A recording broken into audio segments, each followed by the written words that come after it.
रामकृष्णारी ज्यांच्याकडे पैसे असले तर सर्व मोठे मोठे बोल सर्वांना सुचतं, सगळे मोठे बोल बोलून मोकळात. पण माऊलींनी काय म्हटलं आहे, गेला गेला जन्म वाया नाही देहाचा भरवसा, गेला गेला जन्म वाया देहाचा भरवसा नाही. काही मोठं बोल बोलू नका. जे ब्रँड करत होते, मी ब्रँडेड कपडे घातले, आमच्याकडे येतात ना, लय भारी आहे. अरे शेवट होताना जो मांजरपाट असतो ना, तोही फाडून फेकतात. नको बोलू प्राणी, मोठं बोल.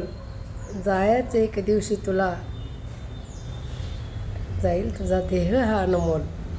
म्हणून पैशांचा गर्व नाही, या जिभेतून, या वाणीतून सदैव सर्वांसाठी चांगलंच निघायला पाहिजे. बरोबर ना? पटलं तुम्हाला?